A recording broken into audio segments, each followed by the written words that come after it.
অনেক দিনের সাধনা, জল্পনা কল্পনা, আপনার মোহরে নবুয়তে আমার ঠোঁটটা আমি লাগাবো।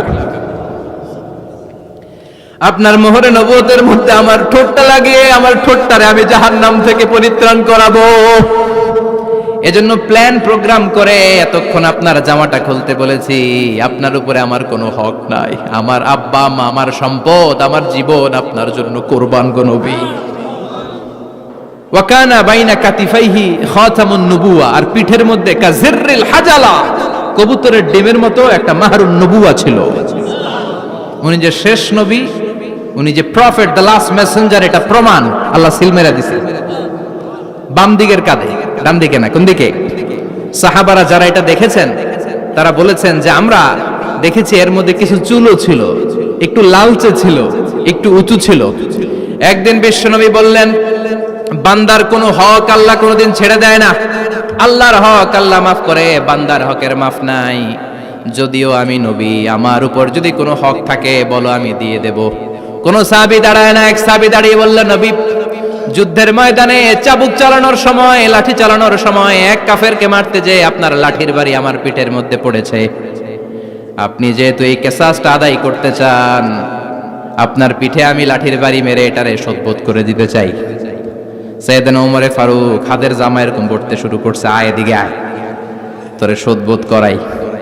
বিশ্বনবী বললেন, ওমর রাখো, এটা বান্দার হক, মিটাতে দাও। বিশ্বনবী বললেন, আসো, তুমি এসে আমার পিঠে লাঠি দিয়ে চাবুক দিয়ে বাড়ি মারো।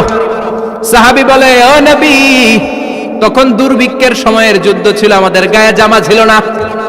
যখন আপনি আমার চাবুকটা পিঠের মধ্যে মেরেছেন, আমার পিঠে তখন জামা ছিল না। আপনি যদি যথা নিয়মে কিসাসটা আদায় করতে চান, আপনার জামাটা খুলেন, খালি পিঠের মধ্যে বাড়িটা মারিস।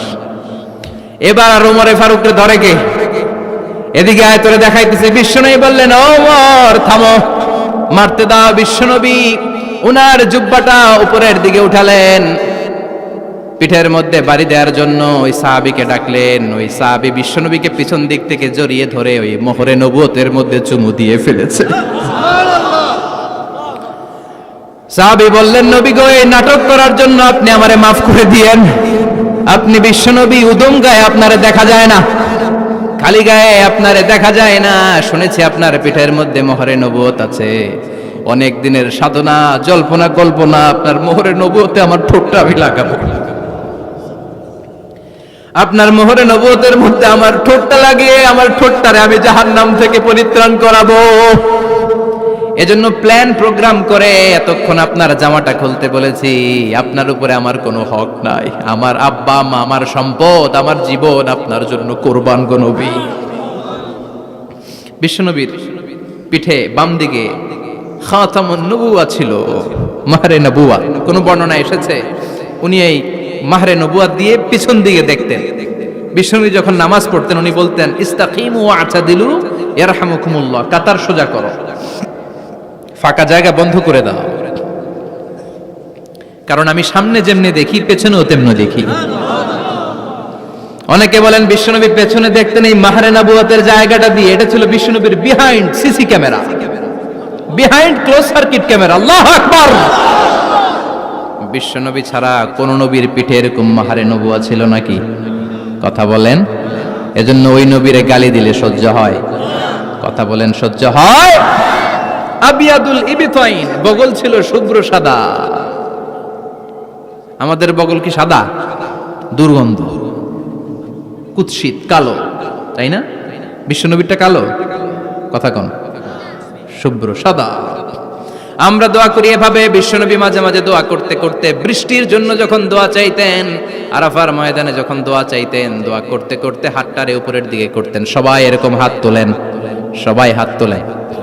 বিশ্বনবী মাঝে মাঝে আবেগের চোটে এইখান থেকে হাতটা এই জায়গায় নিয়ে যেতেন। সুবহানাল্লাহ। বিশ্বনবী যখন হাত আবেগের চোটে উপরের দিকে উঠাতেন, বিশ্বনবীর বগল দেখা যেত। সাহাবারা বলতেন, হাত্তা ইউরা বায়াদু ইবতাইহি, এই সুযোগে আমরা দেখতাম ওনার বগলটা ধবধবে সাদা, কোনো দাগ ছিল না। মুস্তাওয়াল জাবিন, প্রশস্ত ললাট ছিল। আসাম্মুল আনফ, খাড়া নাক ছিল। বিশ্বনবীর নাক কিন্তু বোচা ছিল না, এরকম চ্যাপটা নাকরে আপনারা কোম্পানিগঞ্জে কি বলেন? চাকমা। কি নাক? হ্যাঁ, বুসা, নাক বুসা বা বোচা। বিশ্বনবীর নাক এই চাকমা স্টাইলে নাক ছিল না, খাড়া ছিল, খাড়া নাক ছিল। সুবহানাল্লাহ পড়ো। মুফাল্লিজুল আসনান, দাঁতগুলো ছিল পরিপাটি। বিশ্বনবীর দাঁতের দিকে তাকালে, বিশ্বনবীর হাসির দিকে তাকালে মনে হতো হাসিতে যেন মুক্তা ঝরে। বিশ্বনবী দেখতে কেমন ছিল আন্দাজ পাচ্ছেন না মোটামুটি? এই চমৎকার দেহটা নিয়ে যখন আয়নার সামনে দাঁড়াতেন, বিশ্বনবী জোস জোস পোজ দিতেন না। এখনকার ছেলেপেলেরা বলে আয়নার সামনে দাঁড়াইয়া দেই জোস জোস পোজ, আছে না নাই? বিশ্বনবী জোস জোস পোজ দিতেন না।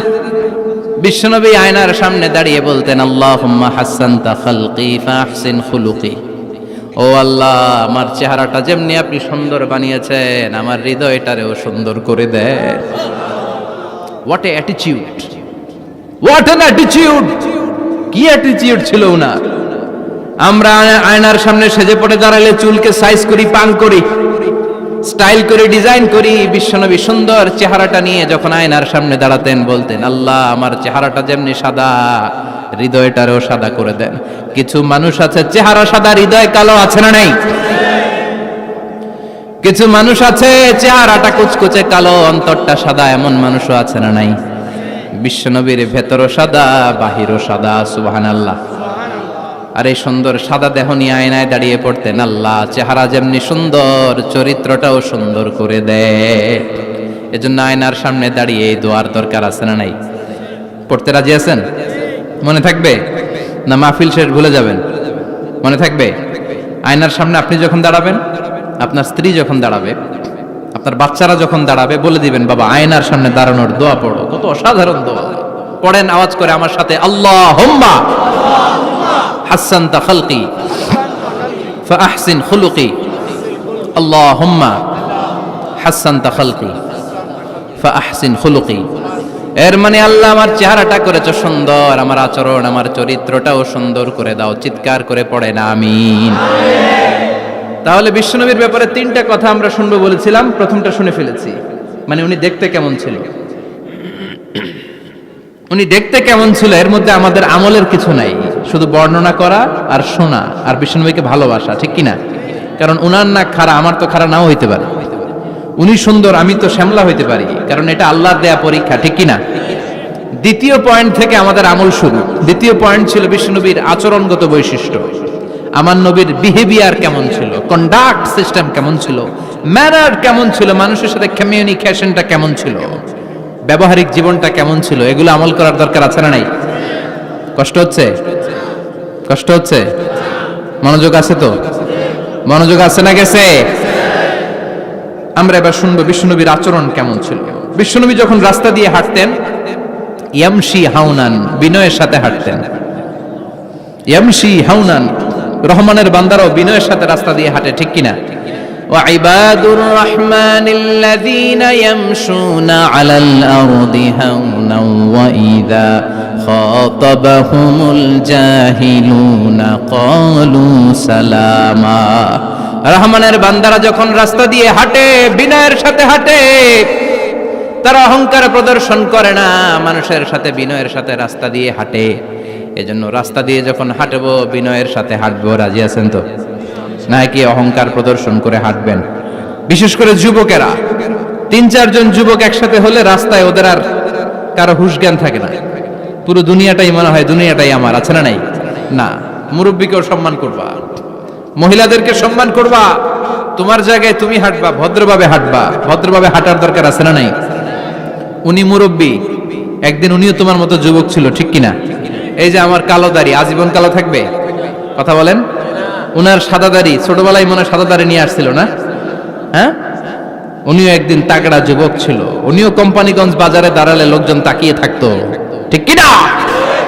তার মানে রং ধরা যৌবন জং ধরে শেষ। যৌবন সব সময় থাকে না, সার্টেন একটা পিরিয়ডের জন্য আল্লাহ দিয়েছে।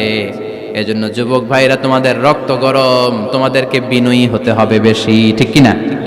রাজি আছো তো সবাই? বিশ্বনবী বিনয়ের সাথে হাঁটতেন। ওয়াকানা ইয়াতাবাসসাম, সবসময় মুচকি হাসতেন। কি করতেন? মুচকি হাসেন তো আপনারা? হাসেন না? মুচকি হাসবেন, কারণ মুচকি হাসতে পয়সা লাগে না। লাগে? মুচকি হাসি দেন তো একটা। এই যে সবার এখন মুচকি হাসি, পয়সা লাগছে? কথা কন। তাবাসসুমুকা ফি ওয়াজহি আখিকা সাদাকা, you would smile to your brother, it's a charity. তুমি তোমার ভাইয়ের দিকে তাকিয়ে যে মুচকি হাসবে, এত সদকা দেওয়ার সওয়াব হয়ে যাবে। বিশ্বনবী সব সময় মুচকি হাসতেন। হাসি তিন ধরনের, তাবাসসুম, দিহক, কাহকাহা। কাহকাহা মানে অট্টহাসি, আলিফ লাইলার দত্তরা যেমন হাসি দেয় ওই হাসি। এটা নামাজের মধ্যে কেউ দিলে নামাজও শেষ, ওযুও। আর দেহেক, হালকা আওয়াজে হাসি, সামান্য দাঁত দেখা যায় মাঝে মাঝে। বিশ্বনবী মজা করে এরকম হাসি দিতেন, কিন্তু সব সময় বিশ্বনবীর ঠোঁটের মধ্যে মুচকি হাসি লেগেই থাকতো। তাহলে আমরা বিনয়ের সাথে হাঁটবো, নাম্বার 1। নাম্বার 2, সব সময় মুচকি হাসবো। রাজি আছেন? ঘরে যেই স্ত্রীকে একটা মুচকি হাসি দিবেন, আজকে রাতেই দিবেন, যেই একটা মুচকি হাসি। রাজি আছেন? হ্যাঁ? ভালোবাসা বাড়াই দিবে কে? কথা কয় না। ভালোবাসার কথা আসলে আওয়াজ কমে যায়। ভালোবাসার কথাও কোরআনে আছে না নাই? আল্লাহু আকবার। আল্লাহ দাম্পত্য জীবনের ভালোবাসা তুমি বাড়িয়ে দাও। ইদাল তাফাতা ইলতাফাতা জামিআন। এই দুই একজন ওঠা বসা করতেছে কেন? ওঠা বসা করা যাবে না, বসেন। আর অল্প কয়েক মিনিট কথা বলবো। এখানে তো অনেক বিশৃঙ্খল, আমি তো বলতেছি না কিছু, অনেক বিশৃঙ্খল হয়ে গেছে মাহফিলটা। ওঠা বসা করা যাবে না, বসেন। 2-4 মিনিট কথা বলে আমরা একসাথে বিদায় নিব। কারণ এই মাহফিলগুলোর একটা সৌন্দর্য আছে, আপনি ওঠা বসা করলে সৌন্দর্যটা নষ্ট হয়। আপনি কি মনে করছেন শুধু এই মিডিয়া কর্মীরাই ভিডিও করে, ফেরেশতাদের ভিডিও নাই? ওয়া কুল্লা শাইইন আহসাইনাহু ফি ইমামিম মুবিন। ফেরেশতাদের ভিডিও ক্যামেরার নাম ইমামুম মুবিন। সুবহানাল্লাহ পড়েন। এই ইমামুম মুবিন নামক ক্যামকর্ডার, এটা দিয়ে তারা রেকর্ড করে নিয়ে যায়। এজন্য ওঠা বসা করলে এটা সুন্দর লাগবে। কথা বলেন। আর উঠবেন কেউ? আর কয়েক মিনিট কথা বলবো, আমরা কেউ উঠবো না ইনশাআল্লাহ। পড়েন। ইদাল তাফাতা ইলতাফাতা জামিআন। বিশ্বনবীর যদি ডানে বায়ে কোথাও তাকানোর দরকার হতো, উনি আর চোখে তাকাতেন না। অনেকে এইভাবে বসে আছে, ডানে এমনে তাকায়, এমনে আছে না নাই? এইভাবে এমনে তাকায়, আছে না নাই? এইভাবে তাকানো যাবে না। বিশ্বনবী ডানে তাকানোর দরকার হলে ইলতাফাতা জামিআন, অ্যাবাউট টার্ন, ঘুরে যেতেন, ঘুরে এইভাবে তাকাতেন। আবার বায়ে তাকানোর দরকার হলে বুকটা নিয়ে, শরীরটা নিয়ে ঘুরে যেতেন, এইভাবে তাকাতেন। সুবহানাল্লাহ পড়বেন না? আর চোখে তাকানো কি ভালো স্বভাব? বিশ্বনবী ইদাল তাফাতা ইলতাফাতা জামিআন, যেদিকে তাকাবেন ওদিকে ফুল্লি মনোনিবেশ করতেন, তারপরে তাকাতেন। সুবহানাল্লাহ পড়েন। ওয়া কানা মুস্তাহিয়ান, লাজুক ছিলেন, বেশ লাজুক। এখন সমাজে লাজুকতা নাই, লাজ শরম আমরা হারাতে বসেছি, ঠিক কি না? বিশ্বনবী আসাদ্দু হায়াআন মিনাল আযরা ফি খিদরিহা, যেই মেয়েদের বিয়ে হয় নাই, এমন ভার্জিন নারী, কুমারী নারী যারা পর্দার ভেতরে অনেক লাজুক হয়ে বসে থাকে, বিশ্বনবী পর্দার আড়ালের ওই কুমারী নারীদের চাইতেও বেশি লাজুক ছিলেন। এত লাজুক ছিলেন, এত লাজুক ছিলেন, লজ্জা পেলে চেহারাটা বিশ্বনবী লাল হয়ে যেত। ছোট্টবেলায় হালিমাতুস সাদিয়ার বাড়িতে যখন দুধ খেতে গিয়েছিলেন, বিশ্বনবীর দুধমা হালিমাতুস সাদিয়া বলে, এই কুরাইশি মুহাম্মদ ছেলেটাকে কখনো কাঁদতে দেখি নাই। ক্ষুধা লাগলেও কাঁদে না, ব্যথা পেলেও কাঁদে না, শুধু লজ্জাস্থানের জায়গা থেকে কাপড়টা একটু সরে গেলে ছোট্ট মুহাম্মদ চিৎকার দিয়ে ওঠে। কি বুঝে সে? ক্ষুধা লাগলেও কাঁদতো না, ব্যথা পেলেও কাঁদতো না, লজ্জাস্থানের জায়গা থেকে কাপড় সরে গেলে বিশ্বনবী চিৎকার দিয়ে উঠতেন। সুবহানাল্লাহ পড়েন। এজন্য লজ্জা শরমের দরকার আছে না নাই? ইযা লাম তাস্তাহি ফাসনা মা শিতা, যদি লজ্জা শরম না থাকে যা মন চায় তাই করতে পারো। এটা আমাদের বাংলাদেশে ব্যাপক। লাজ শরম কিচ্ছু নাই, যে যেটার যোগ্য না সে সেইটা করতে যায়, ঠিক কি না? এই যে হিরো আলমের মনোনয়ন নিয়ে টানাটানি, কোনো লজ্জা শরম আছে? আমার যোগ্যতা থাকতে হবে না? আমাকে রাজনীতি জানতে হবে না? আমাকে যদি আজকে বলে মিজানুর রহমান আজহারী আপনি অনেক কোয়ালিফাইড লোক, আপনি কালকেই দেশের প্রধানমন্ত্রী, আমি ওই জায়গায় বেহুশ, কারণ আমার নাই কোনো রাজনৈতিক জ্ঞান, নাই কোনো ডিপ্লোম্যাটিক জ্ঞান, নাই কোনো কূটনৈতিক জ্ঞান, এই কাজ আমার নয়। এজন্য লাজুকতার বড় দরকার। যেখানে যার বসা দরকার সে সেখানে যাবে। কিয়ামতের আগে যেই লোক যেই চেয়ারে বসার দরকার ওই লোক ওই চেয়ারে বসবে না। এটা হলো কিয়ামতের আলামত। জোরে কোন ঠিক কিনা? সভাপতি হওয়ার যোগ্যতা নাই, সভাপতি হয়, আছে না নাই? সেক্রেটারি হওয়ার যোগ্যতা নাই, সেক্রেটারি হয়, এরকম সমাজে আছে না নাই? নেতা হওয়ার যোগ্যতা নাই, নেতা হয়, আছে না নাই? সবগুলো কিয়ামতের আলামত। আমার বিশ্বনবী এমন লাজুক ছিলেন, বিশ্বনবীর মতো এমন লাজুক নবী আর কেউ ছিল নাকি? কথা বলেন। ওয়া কানা আসহাবুল মাইমানা, বিশ্বনবী ডানপন্থী ছিলেন। কি পন্থী? কি পন্থী? মুষ্টিবদ্ধ ডান হাতটাকে এরকম উপরের দিকে করেন আর চিৎকার করে বলেন, বিশ্বনবী কোন পন্থী ছিল? আমরা কোন পন্থী? জান্নাতে কারা ঢুকবে? কোন বামপন্থীর স্থান জান্নাতের ভেতরে হবে? চিৎকার করে বলেন, কোন নাস্তিক জান্নাতে ঢুকতে পারবে? এজন্য নবীদের মতো ডানপন্থী হতে হবে, যেরকম ঠিক কিনা? বিশ্বনবী সব ভালো কাজগুলো ডান দিক দিয়ে করতে পছন্দ করতেন। জামা পরলে ডান দিক দিয়ে, খাবার বিতরণ করলে ডান দিক দিয়ে, মুসাফা করা শুরু করলে ডান দিক দিয়ে, ডান দিক দিয়ে ভালো কাজ বিশ্বনবী পছন্দ করতেন। সুবহানাল্লাহ পড়েন। আসহাবুল মাইমানা, বিশ্বনবী মেহমানদারি করতে পছন্দ করতেন। আমরা করি তো? মেহমানদারি করান? মেহমান ঘরে আসলে ভালো লাগে? খারাপ লাগে কার কার দেখি? সবার ভালো লাগে, কিন্তু আমরা অনেকে খুশি হই না। মেহমান আসলে নাখোশ হই, নিজেই খাইতে পাই না। মেহমান আইছে কে? খাওয়ামু করতে, খাওন নাই, যেন ও খাওন বানাইছে। খাওন পাঠায় কে? রিজিক দেয় কে? গোটা বিশ্বের সবাই মিলে আমরা একটা চাল বানাতে পারবো নাকি? ওমিয়া চাইনিজ চাউল না, চাইনিজ ডিম না, ওগুলো সবাই পারে, ঠিক কিনা? আল্লাহর বানানো ন্যাচারাল চাল, গাছের মধ্যে হওয়া যেই চাল, ধান আল্লাহ তৈরি করেছে, এরকম ধান, এরকম একটা পেয়ারা, এরকম ছোট্ট একটা কমলার টুকরা গোটা বিশ্বের সবাই মিলে বানাতে পারে নাকি? এজন্য রিজিকের মালিক কে? মেহমান আপনার রিজিকে ভাগ বসাতে আসে না, সে তো তার রিজিক নিয়ে আসে, সে আরো এসে আপনার রিজিকে বরকত ঢুকিয়ে দিয়ে যায়। চিল্লা এখন ঠিক কিনা? কারণ আমরা বরকতে বিশ্বাসী। বরকত বিশ্বাস করেন? 5 লাখ টাকা মাসে কামায়, ডাইন হাতে বা হাতে, আছে না নাই? হালাল হারাম ইচ্ছা মতো কামায়, মাস শেষে কিচ্ছু থাকে না, এরকম ডাকাইত আছে না নাই? হসপিটালের একটা বিল পরিশোধ করতে 3 লাখ চলে যায়, ঋণের বোঝায় জর্জরিত, রাতে ঘুম নাই, তার মানে বরকত নাই। আরেকজনের বেতন 20,000, কয় হাজার? বাড়ি ভাড়া 6,000, বাজার খরচ 6,000, ছেলে মেয়ের স্কুলের বেতন 6,000, বেড়ায় দান করে আরো 1,000, আরো থাকে। সুবহানাল্লাহ পড়েন। দিস ইজ কল্ড বারাকা। 20,000-এর বেতনের ভেতরে বারাকা ছিল। 5 লক্ষ ইনকাম, 1 টাকাও নাই, ঠিক কিনা? এজন্য কোটি টাকার মালিক দেখলে মনে করবেন না অনেক সুখ। এই দুনিয়ার জীবনটা ধোঁকা, মোহাচ্ছন্ন হয়ে আছি আমরা। এটা ধোঁকা, এটা মরিচিকা, এটা চাকচিক্যময় একটা জায়গা। মৃত্যুর পর মনে হবে একটা দুঃস্বপ্ন ঘটেছিল আমার, বিশাল এক জগৎ পড়ে আছে সামনে। দুনিয়াটাই ধোঁকা, দুনিয়াটাই মোহের জায়গা, আমরা সবাই মোহাচ্ছন্ন হয়ে আছি। দুনিয়ার উদাহরণ হলো 3টা লাশ আর 4টা স্বর্ণের টুকরার সমান।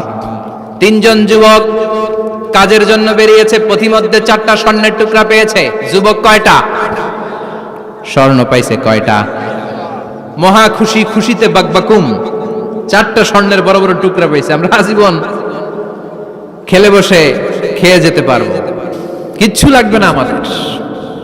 3 বন্ধু বলে ভাগ করি, আরেকজন বলে ক্ষুধা লাগছে, একজন যা বাজার থেকে রুটি কিনে নিয়ে আয়, খাওয়ার পরে ভাগ করবো। একজন রুটি কিনতে গেল, শয়তান 2টারে বুঝায়, ওইটারে মারতে পারলে ভাগ বটোয়ারা সহজ হবে। তোরা 2 জন স্বর্ণ 4টা, তুই নিবি 2টা, ও নিবে 2টা। হিসাব সহজ না? 2 বন্ধু প্ল্যান করছে, ওইটারে মাইরা তুই 2টা, আমি 2টা। যেটা রুটি আনতে গেছে প্ল্যান করেছে রুটির মধ্যে বিষ মিশায় নেই, কি মিশাবো? বিষ। তাহলে বিষ খাওয়া রুটি খেয়ে ওই 2টা সে সব পাবে, আমি পাবো। ভাগাভাগির কিছু নাই, সব যাবে আমার কাছে। 4টা স্বর্ণের টুকরার মালিক আমি। রুটির মধ্যে বিষ মেখে নিয়ে এসেছে, ওই 2 বন্ধু প্ল্যান অনুযায়ী ওইটারে ধরে মেরে ফেলছে। এবার মহা খুশি। এক বন্ধু কয়, এবার তো ভাগ বটর আর কিছু নাই, তুই 2টা, আমি 2টা, আগে খাইয়া লইস। আগে খাওয়ার পরে এই 2টাও নাই। 3টা লাশ, 4টা স্বর্ণের টুকরা, এটাই তো দুনিয়ার জীবন, ঠিক কিনা? আসল জীবন কবর থেকে শুরু হবে, কোন ঠিক কিনা? একদিন মাটির ভেতরে হবে ঘর রে মন আমার, কেন বাঁধো দালান ঘর রে মন আমার, কেন বাঁধো দালান ঘর, ঠিক কিনা? দুনিয়ার জীবন আসল জীবন না, এটা মরিচিকা, এটা ধোঁকা, এটা মোহ, এটা শয়তানের চাকচিক্য। আসল জীবন কবরের জীবন, আসল জীবন সামনে পড়ে আছে, জন্য বরকতে বিশ্বাস করি আমরা, ঠিক কিনা? ল্যান্ড ক্রুজার দাপিয়ে বেড়ায়, বড় বড় টাওয়ারের মালিক, অনেক সম্পদের মালিক, এটা দেখেই মনে করবেন না অনেক সুখে আছে, ঘরে যেয়ে দেখেন কোনো সুখ নাই, ঠিক কিনা? সাধারণত টাকা যার বেশি দুঃখ তার বেশি, টাকা যার কম সুখ তার বেশি। সুবহানাল্লাহ পড়েন। আল কানাআতু মিনাল ইসলাম। এজন্য আমার শ্রমিক ভাইয়েরা, আপনাদের এক পা জান্নাতে এমনিই ঢুকে আছে। নামাজ পড়বেন, মা বাবার খেদমত করবেন, ইসলামের নিয়মগুলো মানবেন, দ্বিতীয় পাটাও জান্নাতে ঢুকায় দিবে কে? আর যারা কোটি কোটি টাকার পাহাড় বানিয়েছে, ওদের হিসাবের ফিরিস্তি অনেক বড়। বিশাল বাড়ির মালিক, ল্যান্ড ক্রুজার চালায়, সাবরোলেট চালায়, পোরশে, ফারারে, ল্যাম্বরগিনি চালায়, আছে না নাই? ঘরে সুখ নাই, রাতে ঘুম নাই, টেনশন আর টেনশন, 4টা ট্যাবলেট খেয়ে আধা ঘন্টা ঘুমাতে পারে না, এরকম ধনী আছে না নাই? সব ধনীরা আবার এক পাল্লায় মাইপেন না। হালাল পন্থায় মাথার ঘাম পায়ে ফেলে যেই ধনী ব্যবসায়ীরা বড় লোক হয়েছে, ওদের ঘরে ঠিকই শান্তি আছে। তার মানে টাকা যার বেশি, অসুখ তার বেশি, কিচ্ছু খেতে পারে না। দেখবেন ধনীদের খাবারের ডায়েটে থাকে ভেজিটেবলস আইটেম, ঠিক কিনা? এমনি হজম হয় না, আবার ডাক্তারের কাছে গেলে বলে কিচ্ছু খাবেন না, খালি ঘাস খাবেন। কি খাবেন? মানে ভেজিটেবল খাবেন, সবজি খাবেন তো সুস্থ থাকবেন, আছে না নাই? ঘুম নাই, শান্তি নাই। এই যে কোম্পানিগঞ্জ বাজারের যারা কুলি মজুর শ্রমিক, এদের ঘুমে ঝামেলা আছে, কথা বলেন। ধনী পয়সাওয়ালা কোটিপতি, সে ঘুমের ট্যাবলেট খায়, ঘুমের জন্য যে ট্যাবলেট লাগে রিকশাওয়ালা ওইটাই জানে না, ঠিক কিনা? 1000 কোটি টাকার মালিক হলে বাড়ি কিনা যায়, গাড়ি কিনা যায়, সুখ কিনা যায় না। কোম্পানিগঞ্জ বাজারে সুখ বিক্রি হয় এমন দোকান আছে নাকি? কথা কন, একটাও নাই। কি করলেন আপনারা? সুখের দোকান দিতে পারলেন না? কি আজীব তামাশা! টাকা দিয়ে সুখ কিনা যায় না, গাড়ি কিনা যায়, বাড়ি কিনা যায়, কিন্তু সুখ নো ওয়ে, কেনা যায় না। টাকা হলে জাজিম কিনা যায়, বালিশ কিনা যায়, ঘুম কিনা যায় না। ঘুম কিনা যায়? ফার্মেসিতে ডাক্তারের কাছে যে যদি বলেন 2000 টাকার ঘুম দেন, দিবে? ডাক্তার কি বলবে? দূর মিয়া, আমারই ঘুম আসে না, তোমারে আমি ঘুম বিক্রি করুম, আছে না নাই? শ্রমিক ভাই, রিকশাওয়ালাদের ঘুমের ঝামেলা নাই, যেখানে রাই তো ওইখানেই, যেখানে রাই তো ওইখানেই কাই। ওর মাথা লাগতে দেরি বিছানায়, নাক ডাকতে দেরি হয়, ওর নাকের ডাকের আওয়াজে ট্রাকের ইঞ্জিনও ফেল, ঠিক কিনা? এজন্য আমরা বরকতে বিশ্বাসী। অল্প খাবো, অল্প পড়বো, অল্প জমাবো, অল্পের ভেতর বরকত দিয়েছে কে? এজন্য মেহমান আসলে বিশ্বনবী খুশি হতেন, আমরাও মেহমান আসলে খুশি হব। রাজি আছি না নাই? সবাই রাজি? মেহমানদারি করাবেন তো? এরপরে বিশ্বনবী ইনসাফ করতেন। কি করতেন? ইনসাফ করতেন। বিচার করার সময় বিশ্বনবী ইনসাফ করতেন। গোটা বিশ্বকে ইনসাফ শিখিয়েছেন বিশ্বনবী। আমাদের দেশেও তো ইনসাফ হয় না? হাইকোর্টে, সুপ্রিম কোর্টে, গ্রাম্য সালিশে আছে, আছে। আহা, আহকামুল হাকিমিনের দরবারে সবগুলো বিচার আবার বসবে। চিল্লায় বলেন ঠিক কিনা? অমিয়া দুনিয়াতে বিচারপতি বিচারের রায় দেয়, ওই বিচারপতিরও বিচার আছে না নাই? সবচেয়ে বড় বিচারপতির নাম কি? বিশ্বনবী ইনসাফ করে গোটা বিশ্বকে দেখিয়ে গেলেন কেমন করে বিচার করতে হয়। বিশ্বনবীর কাছে কখনো বিচার আসলে বিশ্বনবী দুই পক্ষের কথা শুনে রায় দিতেন। পড়েন সুবহানাল্লাহ। সব সময় দুই পক্ষের কথা শুনে রায়। এখন কি দুই পক্ষকে সমান প্রিভিলেজ দেয়া হয়? কথা বলেন। কারণ কোরআন দিয়ে বিচার হয় না। কোরআন দিয়ে বিচার হোক আমরা চাই কি চাই না? আমার সংসদ ভবনের ভেতরে কোরআনের আইন দিয়ে সংসদ ভবন কায়েম হোক আমরা চাই কি চাই না? সেনাবাহিনীর ভেতরে দরবার হলগুলোতে যখন আলোচনা বসে কোরআন মাঝখানে থাকবে, চিল্লায় বলেন ঠিক কিনা? দেশের সবগুলো ক্যান্টনমেন্টের ভেতরে কোরআন থাকার দরকার আছে না নাই? সবগুলো আদালতের ভেতরে কোরআন থাকার দরকার আছে না নাই? কোরআনের আইন অনুযায়ী আমার দেশের সব নিয়ম কানুন চলবে, আমরা চাই কি চাই না? এই কোরআনের আইনের বিরুদ্ধে যদি কোনো আইন পাশ করা হয়, আমরা ওই আইনের বিরুদ্ধে চিৎকার করে বলেন ঠিক কি না? আমরা এই কোরআনের জন্য সব বাজি রাখতে রাজি আছি, আমরা জীবন বাজি রাখতে রাজি আছি, আমরা দেহের তাজা রক্ত বিলিয়ে দিতে রাজি আছি, জোরে বলেন ঠিক কি না? কোরআনের জন্য কে কে ময়দানে থাকতে রাজি আছেন হাত উঁচু করে আল্লাহর দেখা।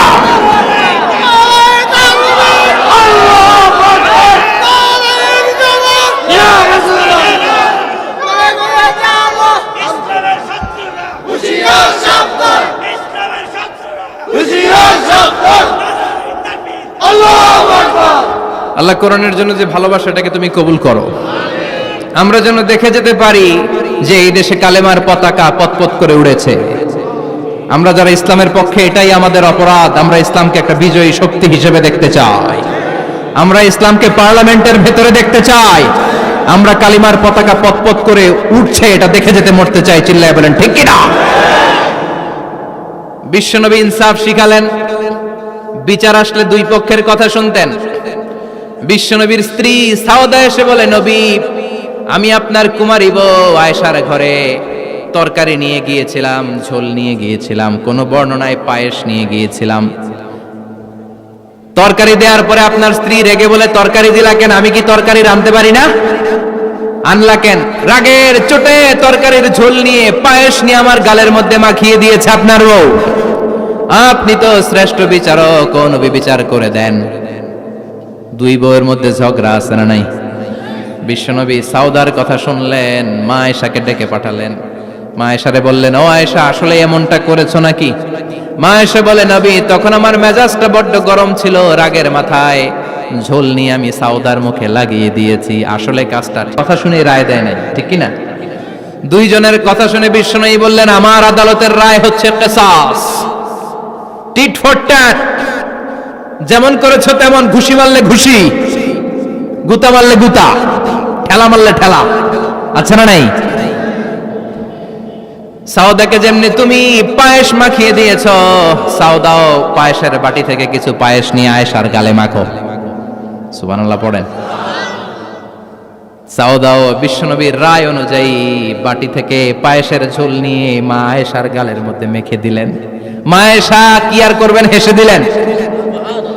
সাইয়েদাতুনা সাউদাও হাসলেন, বিশ্বনবীও হাসলেন। আরশের উপর থেকে খুশি হয়ে গেল কে? এজন্য কোরআন দিয়ে যদি, কোরআনের নিয়ম দিয়ে যদি, বিশ্বনবীর শেখানো পন্থায় যদি বিচার হয়, ওই বিচারের মধ্যে ইনসাফ থাকবে, জুলুম থাকবে না। ওই বিচারের মধ্যে কোনো স্কাইপি কেলেঙ্কারি হবে না। আমাদের টেলিফোনের ফোনালাপ ফাঁস হয়ে যায়, স্কাইপি ফাঁস হয়ে যায়, অনেক ঝামেলা হয়ে যায়, আছে না নাই? এরপরেও জনগণের চোখ খোলে না। আল্লাহ তুমি চোখ খোলার তৌফিক দাও, সহি সমঝ দান করো, পড়ে না আমিন। বিশ্বনবী ইনসাফ করতেন। বনু মাখজুমিয়া গোত্রের এক মহিলা চুরিতে ধরা পড়ল। কিসে ধরা পড়ল? কথা বলেন। চুরিতে। চুরি করলে নিয়ম কি? লাউ চুরি করলে, আম চুরি করলে, কলা চুরি করলে হাত কাটা যাবে না, এটা বড় চুরি। সুবহানাল্লাহ। উমরে ফারুক বলেছেন, দুর্ভিক্ষের বছর কেউ যদি চুরি করে তার হাত কেটে দেয়া যাবে না, কারণ এটা অভাবের চুরি, এটা স্বভাবের চুরি না, ঠিক কি না? ঘরে খাবার নাই, পেটে দানা পানি নাই, লাউ চুরি করছে, মুরগি চুরি করছে, এই চোরের হাত কেটে দিও না, কারণ সে ক্ষুধার্ত, পেটে খাবার আছে, গায়ে জামা আছে, সমাজে সম্মান আছে, তারপরেও পুরো দেশটা খেয়ে ফেলতে চায়, এরকম ডাকাত আছে না নাই? দেশের টাকা পাচার করে, ব্ল্যাক মানি করে, এরকম ডাকাত আছে না নাই? ঘুষ খেতে খেতে পেটটা এরকম হাতির মতো মোটা করেছে, এরকম ডাকাত আছে না নাই? দেশের সবকিছু লুণ্ঠন করে, এরকম আছে না নাই? এই ডাকাতদের হাত কাটার মধ্য দিয়ে হাত কাটার প্রোগ্রাম শুরু করতে হবে। এরকম একটা ডাকাতের হাত কেটে যদি দেশের গভর্নমেন্ট বাইতুল মোকাররমে জুমার নামাজের সামনে লাইভ সম্প্রচার করে, সারা বাংলাদেশের 18 কোটি মানুষ যদি দেখে, আর কেউ চুরি করবে? চুরি করার আগে 3 বার লাভ দিবে, যেরকম ঠিক কিনা? বনু মাখজুমিয়া গোত্রের এক নারী চুরিতে ধরা পড়ল। ভেরি প্রেস্টিজিয়াস এন্ড ডিগনিফাইড ফ্যামিলির মেয়ে, এলাকায় সম্ভ্রান্ত কিছু ফ্যামিলি থাকে না, এরকম বড় ফ্যামিলির মেয়ে। সব সাহাবারা বলল, এখন যদি নবী হাত কেটে দেয় মদিনাতে তো মারামারি হবে। ওসামা বিন যায়েদকে বলল, ওসামা তুমি বিশ্বনবীর সবচেয়ে প্রিয় পাত্র, হুব্বু রাসূলিল্লাহ, তুমি যাও বিশ্বনবীরে বলো হাত যেন কেটে না দেয়। ওসামা যে বলে, নবী গো, সব সাহাবারা বলেছে এই মেয়ের হাত কাটলে মদিনায় ঝামেলা হবে, হাত কেটে দিয়েন না। এই কথা শুনে বিশ্বনবীর চেহারাটারে লাল করে দিল কে? বিশ্বনবী বললেন, ওসামা কোত্থেকে এত বড় স্পর্ধা পেলি রে তুই ওসামা? এই আইনটা তো আমি বানাই নাই, আরশের উপর থেকে এই আইনটা নাজিল করেছে কে? السارق والسارقة فقطعوا أيديهما جزاء بما كسبا نكالا من الله والله عزيز حكيم. سبحان الله. পড়েন, if anyone steal something very precious from the society, from house, the government should cut down his right hand. দামি কিছু চুরি করলে গভর্নমেন্ট কাটবে, আমরা কাটতে পারবো? এটা সরকারের কাজ, সরকার ডান হাত কেটে দিবে। ওসামা, এটা আল্লাহর আইন। কেমন করে আল্লাহর আইনে তুমি সুপারিশ করতে আসো? কোন বানু মাখজুমিয়া গোত্রের মেয়ে? ওই মেয়ে তো দূরের কথা, আমার কলিজার টুকরা ফাতেমাও যদি চুরি করে, আমি রামদানিয়ে ফাতেমার ডান হাতটা এক কোপ দিয়ে কেটে দিতে এক মুহূর্ত দেরি করব না রে ওসামা। জাস্টিস, ইনসাফ শিখে নাও। কেমন করে প্রতিষ্ঠা করেছে বিশ্বনবী, চিৎকার করে বলেন ঠিক কি না? এগুলো হচ্ছে বিশ্বনবীর অভ্যাস, আচরণ। বিশ্বনবী ধীরস্থির ভাবে কথা বলতেন, তাড়াহুড়ো করতেন না। সাহাবারা বলতেন, বিশ্বনবী যখন কথা বলতেন প্রতিটা শব্দ আলাদা করা যেত, প্রতিটা অক্ষর আলাদা করা যেত। আল্লাহু আকবার। আবার জরুরি কোনো কথা যখন বিশ্বনবী বলতেন, ওইটাকে 3 বার বিশ্বনবী রিপিট করতেন। কয়বার? কারণ জরুরি। কারণ কি? যেন না ভুলে যায়, ভুল যেন না হয়, 3 বার বলতেন। বিশ্বনবী একবার তাকওয়া নিয়ে ওয়াজ করতেছিলেন আর বলছিলেন, তাকওয়া হা হুনা হা হুনা হা হুনা, তাকওয়া এইখানে এইখানে এইখানে। কয়বার বললেন? কারণ তাকওয়ার ওয়াজ কি কম গুরুত্বপূর্ণ নাকি বেশি গুরুত্বপূর্ণ? তাকওয়া মানে কার ভয়? যাদের হৃদয়ে আছে আল্লাহর ভয়, তারা কবু পথ ভুলে যায় না। আল্লাহর প্রেম ছাড়া এই দুনিয়ায় কারো কাছে কোনো কিছু চায় না, ঠিক কি না? যাদের হৃদয়ে আছে আল্লাহর ভয়, তারা কবু পথ ভুলে যায় না। আল্লাহর প্রেম ছাড়া এই দুনিয়ায় কারো কাছে কোনো কিছু চায় না। রাতের আধারে যারা সেজদাতে রয়, দু চোখের শ্রুতে নদী যেন বয়। রাতের আধারে যারা সেজদাতে রয়, দু চোখের শ্রুতে নদী যেন বয়। ছলনার হাতছানি যতই ডাকুক, ছলনার হাতছানি যতই ডাকুক, পেছনে ফিরেও সে তাকায় না। যাদের হৃদয়ে আছে আল্লাহর ভয়, তারা কবু পথ ভুলে যায় না। আল্লাহর প্রেম ছাড়া এই দুনিয়া কারো কাছে কোনো কিছু চায় না। চিৎকার করে বলেন ঠিক কি না? তাকওয়ার ওয়াজ করলেন, তাকওয়া মানে আল্লাহর ভয়। বিষ্ণুই বললেন, তাকওয়া হা হুনা, তাকওয়া হা হুনা, তাকওয়া হা হুনা। তাকওয়া এই জায়গায়, তাকওয়া এই জায়গায়, তাকওয়া এই জায়গায়। যেহেতু এটা গুরুত্বপূর্ণ, বিষ্ণুনবী 3 বার ইঙ্গিত করে বলেছেন। সুবহানাল্লাহ। বিষ্ণুই বলেন না তাকওয়া হা হুনা, তাকওয়া এইটা। বলেন না তাকওয়া হা হুনা, তাকওয়া এইটা। বলেন না তাকওয়া হা হুনা, তাকওয়া এইটা। জুব্বায় তাকওয়া, দাড়িতে তাকওয়া, টুপিতে তাকওয়া বলে নাই। তাকওয়ার আসল জায়গা হলো হৃদয়। এজন্য যাদের হৃদয়ে আল্লাহর ভয় আছে, তারা কোনোদিন পথ হারাতে পারে। তাদেরকে সিরাতুল মুস্তাকিমের উপর দায়েম রাখে কে? কি সুন্দর অভ্যাস ছিল বিশ্বনবীর, মানার দরকার আছে না নাই? বিশ্বনবীর আরেকটা অভ্যাস ছিল, বাসি খাবার খেতেন না, জানেন? বাসি খেতেন না, অল্প খেতেন, কিন্তু যেটা খেতেন ভালোটা খেতেন। অল্প খেতেন কিন্তু যেটা খেতেন ভালো খেতেন। মধু খেতে পছন্দ করতেন, কিন্তু মধুর মধ্যে দুর্গন্ধওয়ালা একটা মধু আছে না, মাগাফির, বুখারীতে লম্বা ঘটনা, ওইদিকে যাব না। এই মাগাফিরের মধু উনি খেতে চাইতেন না। ভালো সুগন্ধিওয়ালা মধু তিনি বিশ্বনবী খেতে পছন্দ করতেন। বিশ্বনবীর খাবারের তালিকায় সবচেয়ে পছন্দনীয় তালিকায় ছিল এই মধু। মধু খেতেন, দুধ খেতেন, খেজুর খেতেন, জব খেতেন, বার্লি খেতেন, ছাগলের বাজুর মাংস খেতে পছন্দ করতেন, সিনার মাংস। সুবহানাল্লাহ কইবেন না? What a choice! কি চয়েস ছিল বিশ্বনবী! বাজুর মাংস খেতেন। বিশ্বনবী লাউ খেতে পছন্দ করতেন, লাউ। রুম্মান ফল খেতে পছন্দ করতেন, রুম্মান মানে ডালিম। রুম্মান মানে কি? ডালিম খেতে পছন্দ করতেন। মাশরুম খেতে পছন্দ করতেন। সুবহানাল্লাহ পড়েন। মাশরুমের স্যুপ পাওয়া যায় না রেস্টুরেন্টে? বিশ্বনবী বলতেন, আল কামআতু মিনাল মান্নি ওয়া মাউহা শিফাউন লিল আইন। এই কামআহ মানে মাশরুম, ব্যাঙের ছাতা, এটা হলো মান্না সালোয়ার মতো দামি খাবার। আর এই মাশরুমের স্যুপ চোখের জন্য মহৌষধ। যাদের রাত কানা দিন কানা আছে, মাশরুমের স্যুপ খান, চোখ ভালো করে দিবে কে? এজন্য বিশ্বনবী যেগুলো খেত এগুলো খাওয়ার দরকার আছে না নাই? বিশ্বনবীর যে সুন্দর চরিত্র ছিল, আচরণ ছিল, এগুলো পালনের দরকার আছে না নাই? তাহলে বিশ্বনবীর তিনটা কথা বলবো বলেছিলাম। প্রথম কথা ছিল দেখতে কেমন ছিল। অনেক কথা এত বলা যাবে না, সংক্ষেপে বললাম যে বিশ্বনবীর আচরণ কেমন ছিল। এখন শুনবো, শেষ কথা বলে যাই, বিশ্বনবীর ইন্টেলেকচুয়াল পাওয়ার কেমন ছিল, ওনার বুদ্ধিমত্তা কেমন ছিল। Our beloved prophet Muhammad, the last messenger, was a very good mediator. বিশ্বনবী ভালো মিডিয়েটর ছিলেন। বিশ্বনবী ভালো মধ্যস্থতাকারী ছিলেন। ঝগড়া লাগলে মিলাই দিতে পারতেন চমৎকার। সুবহানাল্লাহ বাড়িতে দেয়া জিমায় পড়ছেন? কষ্ট হচ্ছে? আর কয়েক মিনিট পড়বো, একটা তাকবীর দেন, লিল্লাহি তাকবীর। He was a very good mediator. মধ্যস্থতাকারী ব্যক্তিত্ব ছিলেন। স্বামী স্ত্রীর মধ্যে ঝগড়া লাগলে মিলাইয়া দিতেন, বন্ধু বন্ধু ঝগড়া মিলাইয়া দিতেন, সমাজে সমাজে মারামারি মিলাইয়া দিতেন। মক্কা থেকে মদিনায় যখন গেলেন, মদিনায় 120 বছরের একটা যুদ্ধ চলছিল, কেউ যুদ্ধটা থামাতে পারে না। বিশ্বনবী 7 দিনের ব্যবধানে যুদ্ধ থামিয়ে দিলে। Intellectual capacity, very good mediator.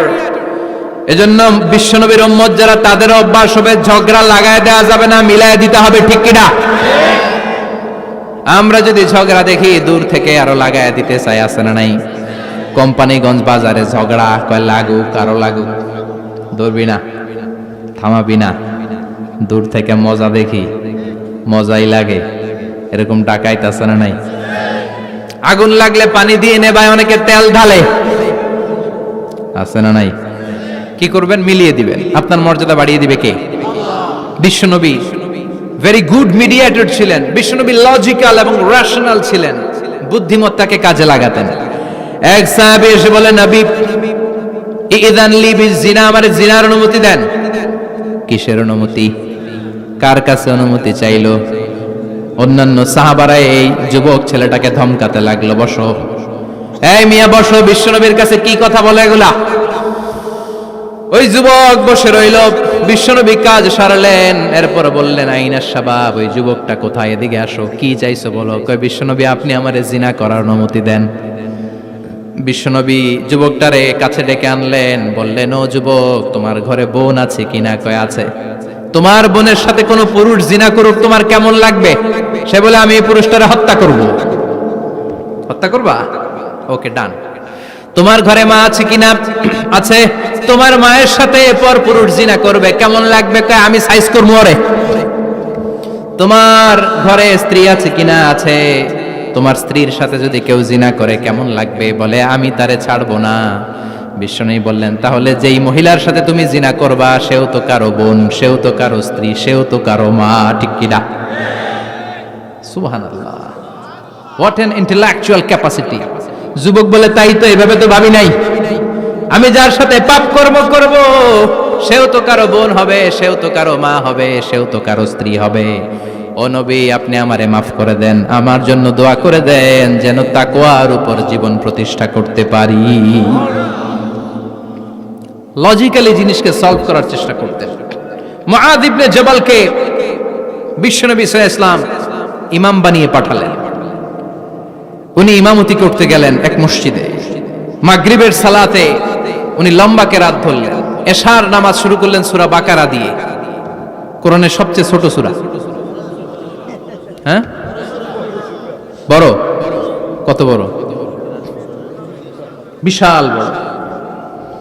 এখন ওই এলাকার মুসল্লিরা ছিল কৃষক মুসল্লি। এক কৃষক মুসল্লি সাহাবী নামাজের পেছনে দাঁড়ালেন, দেখলেন বাকারা দিয়ে ধরছে, কেরাত শেষ হয় না, আর দাঁড়িয়ে থাকতে পারে না, পায়ে ব্যথা করে, পিঠে ব্যথা করে। কিছুক্ষণ পর রেগে মেগে নামাজ ছেড়ে দিয়ে বারান্দায় নামাজ পড়ে বিশ্বনবীর কাছে বিচার দিতে গেলেন। যে বললেন, নবী এমন ইমাম পাঠাইছেন এশা পরে বাকারা দিয়া। বিশ্বনবীকে সর্বনাশ, মুয়াজ তো ভেজাল লাগাই ফেলতেছে। ডেকে পাঠালেন, সহিহ বুখারীর বর্ণনা। বিশ্বনবী বললেন, Muaz, what are you doing there? কি করছো তুমি সেখানে? আফাতানুন আনতা ইয়া মুআজ? ও মুয়াজ, তুমি কি ফিতনা বাজাও নাকি? তুমি কি ফিতনা ছড়াচ্ছ নাকি? খেটে খাওয়া মানুষ, কৃষক মানুষ, মাঝারি সাইজের কত সুন্দর সূরা আছে, ওয়াদ-দুহা ওয়াল-লাইলি ইযা সাজা, আল কারিআতু মাল কারিআ, সানানাই, আলহাকুমুত তাকাসুর, সানানাই। এগুলো দিয়ে না পড়ে বড় বড় সূরা ধরলা কেন রে মুআজ? আফাতানুন আনতা ইয়া মুআজ? তোমারে কি আমি অ্যাপয়েন্টমেন্ট দিছি তুমি ফিতনা বাজাবা? খবরদার মুআজ, ইয়াসসিরু ওয়ালা তুআসসিরু, ইসলামকে মানুষের কাছে সহজ করে উপস্থাপন করবা। বাশশিরু ওয়ালা তুনাফিরু, ইসলামকে এমন ভাবে উপস্থাপন করবা না যে তোমার কথা শুনে মানুষ দিন থেকে ভেগে ভেগে যায়। তাহলে এই দায়ভার ইসলামের নয়, এই দায়ভার বর্তমানে তোমার কাঁধের উপর। চিৎকার করে বলেন ঠিক কিনা? আমাদের মধ্যে অনেকে ইসলামকে অনেক কঠিন করে ফেলে, মানুষকে আশার বাণী শোনায় না। কই এমনে না পড়লে আপনার বাদ, আপনি বেদাত করছেন, আপনি শিরক করছেন, আপনার কিচ্ছু হবে না। যারে বলে কিচ্ছু হবে না, সে বলে আমার যেহেতু কিচ্ছু হবে না, তোর কথা শোনার আমার দরকার নাই। যে আমারে আশার বাণী শোনায় আমি তার কাছে যাই, ঠিক কি না? এজন্য সহিহ ইসলাম আপনি প্রচার করবেন, but your approach should be very flexible. 100 বছর যেটা চালু আছে আপনি একদিনই উঠিয়ে দিতে পারবেন? It's not a logical approach. বিশ্বনবীর অ্যাপ্রোচ, বিশ্বনবীর রেশনাল ক্যাপাসিটি এমনটা ছিল না। সহজভাবে বুঝাবেন। আদ-দীনু ইউসরুন লা উসরা ফি, দিনটা হলো সহজ, দিনের মধ্যে কাঠিন্যতা নাই। সুবহানাল্লাহ, কি ক্যাপাসিটি! আমি যেমনি আপনাদেরকে নিয়ে বসে ওয়াজ করতেছি, বিশ্বনবী ওয়াজ করতেন, তবে সংক্ষিপ্ত ওয়াজ। আমরা আধা ঘন্টা করে যদি রাখতে চাই, হুজুর আরো আধা ঘন্টা করেন। তো আরো আধ ঘন্টা করে যদি শেষ করতে চাই, হুজুর আর 10 মিনিট করেন। হুজুর ওয়াজ অনেক টেস্ট লাগে, হুজুর নামাজ টেস্ট লাগে না। আচ্ছা না নাই? ওয়াজ ভাল লাগে, নামাজ ভাল লাগে না, কিন্তু বিশ্বনবীর ওয়াজ ছিল সংক্ষিপ্ত। আর বিশ্বনবী বলতেন, one of the minor sign before the day of judgement, your lecture will be longer, your সালাত উইল বি শর্টার। কিয়ামতের আগে তোমাদের লেকচার, ইসলামী লেকচার লম্বা হবে, নামাজ হয়ে যাবে সংক্ষিপ্ত। এই আলামত সমাজে আছে না নাই? বিশ্বনবী সংক্ষিপ্ত কথা বলতেন, আর ওনার বুদ্ধিবৃত্তিক ক্যাপাসিটি কাজে লাগিয়ে তিনি বুঝাতেন। হাত দিয়ে ইঙ্গিত করতেন, আঙ্গুলের বিভিন্ন ব্যবহার সমাজে আছে না নাই? এরকম করলে এটারে লাইক বলে না, এরকম করলে বলে ডিসলাইক। আবার ক্রিকেটে এরকম করলে কয় ছক্কা, আবার একটা উড়াইলে কয় তুই যা। একটা মানে কি? আবার বিজয় দেখায় কেমনে? কথা কন, ভিক্টরি। আছে না নাই? বিশ্বনবীও এটাকে মডার্ন টিচিং মেথডোলজি বলে। আধুনিক শিক্ষা পদ্ধতিতে এখন দেখবেন যে আগে ব্ল্যাক বোর্ডে লিখতো, এখন হোয়াইট বোর্ডে লিখে মার্কার দিয়ে। আগে বই থেকে বুঝাতো, এখন ভিজুয়ালাইজ করে, ভিডিও দেখিয়ে শেখানো হয়, ঠিক কি না? বিশ্বনবী এটা করতেন। বিশ্বনবী একবার কিয়ামতের ওয়াজ করছেন, দুইটা আঙ্গুলকে এরকম করে বললেন, আনা বুইসতু আনা ওয়াস সাআতু কাহাতাইন, এই দুইটা আঙ্গুল যেমনি কাছাকাছি, আমি এবং কিয়ামত এরকম কাছাকাছি নাজিল হয়েছি। আমি এবং কিয়ামত এরকম কাছাকাছি। বুইসতু আনা ওয়াস সাআতু কাহাতাইন। আবার বলতেন, আনা ওয়া কাফিলুল ইয়াতীমি কাহাতাইন, আমি এবং ইয়াতীমের রক্ষণাবেক্ষণকারী এই দুইজন জান্নাতের এরকম কাছাকাছি থাকবো। কোন সুবহানাল্লাহ। এরকম আঙ্গুল দিয়ে বিশ্বনবী বুঝাতে চাইতেন। আবার মাটির মধ্যে খেজুর গাছের ডালা দিয়ে লম্বা একটা দাগ টানলেন, ডানে বায়ে অনেকগুলো দাগ টানলেন। সাহাবারা বললেন, এটা কি? বিশ্বনবী বললেন, এই যে দাগটা দেখলা, এই দাগটার নাম হলো সিরাতুল মুস্তাকিম। চিল্লায় বলেন, এই দাগটার নাম কি? সিরাতুল মুস্তাকিম। আর ডানে বায়ে ছোট ছোট যে দাগগুলো দিলাম এগুলো হলো সুবুলুশ শায়তান, শয়তানের রাস্তা। সিরাতুল মুস্তাকিমে উঠলে শয়তানের রাস্তা থেকে অনেক হাতছানি আছে না নেই? ডানে বায়ে তাকানো যাবে না। সিরাতুল মুস্তাকিমে যে তুমি উঠেছো, চলতে থাকে বা চলা শুরু হলো দুনিয়াতে, শেষ হয়ে যাবে জান্নাতে। বিশ্বনবী মাঝে মাঝে বুঝানোর জন্য প্রশ্ন করতেন, কারণ প্রশ্ন ছুড়ে দিলে মানুষের মধ্যে জানার আগ্রহ বাড়ে না কমে? কথা বলেন। আমি যদি একটা প্রশ্ন করি আর বললাম উত্তর দেন, কেউ পারতেছেন, একটু ঠেকা ঠেকা ভাব, ঠেকে যাচ্ছেন, তখন হুট করে উত্তরটা বললে এটার জীবনে ভুলবেন না, বলবেন? কারণ ওই যে ঠেকছেন, শিখছো কোথায়? ঠেকছি যেথায়, ঠিক কি না? বিশ্বনবী প্রশ্ন করতেন। বিশ্বনবীর এই প্রশ্নটা বলে শেষ করছি। বিশ্বনবী সাহাবাদের মাঝখানে ওয়াজ করতেছেন আর বলতেছেন, ইন্না মিনাশ শাজারি শাজারা লা ইয়াসকুতু ওয়ারাকুহা মাসালুহু কামাসালিল মুসলিম।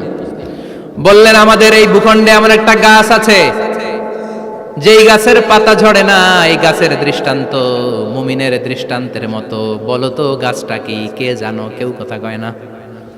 কি গাছ? কি গাছ? কেউ কথা কয় না, কেউ বলতে পারে না। কেউ বলে শাজারাতুল বাওয়াদি, ওই ক্যাকটাস গাছ, পাহাড়ি গাছ, ওই গাছ, সেই গাছ, কেউ বলতে পারে না। বিশ্বনবী বললেন, কেউ পারো নাই? সঠিকটা শুনে নাও, ইন্নাহা নাখলা, এটা খেজুর গাছ। সুবহানাল্লাহ পড়েন। সাহাবীরা ভাবছে এটা তো ঘরের পাশে আছে, এটা মনে কয় নাই। সব ঘরের চিপায় আরব দেশে খেজুর গাছ, সাহাবারা ভাবছে এটা তো ঘরের গাছ, এটা মনে হয় জিজ্ঞেস করে না, এজন্য দূরে দূরে চিন্তা করছে। কোন সুবহানাল্লাহ। সব সাহাবীরা বাড়িতে ফিরে গেলেন। ওমরে ফারুক, ওনার ছেলে আব্দুল্লাহ ইবনে ওমরও গেল। আব্দুল্লাহ বলে, আব্বা, বিষ্ণুনবী যে জিজ্ঞেস করেছিল, বলো তো কোন গাছের পাতা ঝরে না, যেই গাছের দৃষ্টান্ত মুমিনের দৃষ্টান্তের মতো? আপনারা কেউ পারেন নাই, আমি কিন্তু জানতাম এটা খেজুর গাছ। ওমরে ফারুক বললেন, বেটা কইলি না কেন? কইতে পারলে নবীর সামনে আমার কলিজাটা এত বড় হয়ে যেত। আমার কলিজার টুকরা ছেলে পেড়েছে, কেউ পারে নাই। আব্দুল্লাহ বলে, বাপ চাচা আপনারা কেউ পারেন না, আমি কই কেমনে? শরম লাগছে, শরম। সুবহানাল্লাহ কইবেন না? QA session, questioning answering session করে বিশ্বনবী সাহাবাদেরকে শিখাতে চাইতেন। এজন্য এ নবী এমন নবী যে নবীর পুরো জীবনের প্রতিটি ইঞ্চি ইঞ্চি জায়গাতে আমাদের জন্য শিক্ষা আছে না নাই? এই শিক্ষাগুলো গ্রহণ করতে রাজি আছেন তো? যা শুনলাম আমল করতে রাজি আছেন তো? বিশ্বনবীর জীবনী গ্রন্থ বেশি বেশি স্টাডি করতে রাজি আছেন ইনশাআল্লাহ? 2-4 জন কইছে খালি। সবাই রাজি আছেন তো ইনশাআল্লাহ? যাদের ঘরে বিশ্বনবীর কোনো জীবনী নাই, বাংলা অনেক জীবনী গ্রন্থ পাওয়া যায়। কোম্পানিগঞ্জের ইসলামী যে লাইব্রেরিগুলো আছে, সেখান থেকে বিশ্বনবীর জীবনী গ্রন্থ কালেক্ট করে পড়বেন। বিশ্বনবীর জীবনী হচ্ছে আমাদের জন্য মডেল, ঠিক কি না? এবং এই মডেল অনুযায়ী যদি আমাদের জীবনকে আমরা সাজাতে পারি, জান্নাতের দুয়ারগুলো আমাদের জন্য খোলা রাখবে কে? আল্লাহ আমাদের সবাইকে কথাগুলো বুঝার ও আমল করার তৌফিক দান করুক। আমরা পড়ি আমিন। কেউ উঠবেন না। যতগুলো কথা বলেছি কোরআন সুন্নাহর আলোকে বলেছি, বানিয়ে কিছু বলি নাই। তারপরেও আমার মনের অজান্তে কোনো মিস ইনফরমেশন যদি আমার মুখ ফসকে বেরিয়ে যায়, সেগুলো যেন আল্লাহ তাআলা আপনাদের স্মৃতিপট থেকে মুছে দেয়। আমরা পড়ি আমিন। সত্য, সুন্দর, কল্যাণকর, হকের পক্ষে যা বললাম তার সবটুকুন আল্লাহ তাআলা প্রথমে আমাকে এবং আপনাদের সবাইকে আমলের তৌফিক দান করে। আমরা পড়ি আমিন। আপনারা সবাই ভালো থাকবেন, সুস্থ থাকবেন, সুন্দর থাকবেন, কোরআনের সাথে থাকবেন। সুবহানাকাল্লাহুম্মা বিহামদিকা আশহাদু আল্লা ইলাহা ইল্লা আনতা আস্তাগফিরুকা ওয়া আতুবু ইলাইক।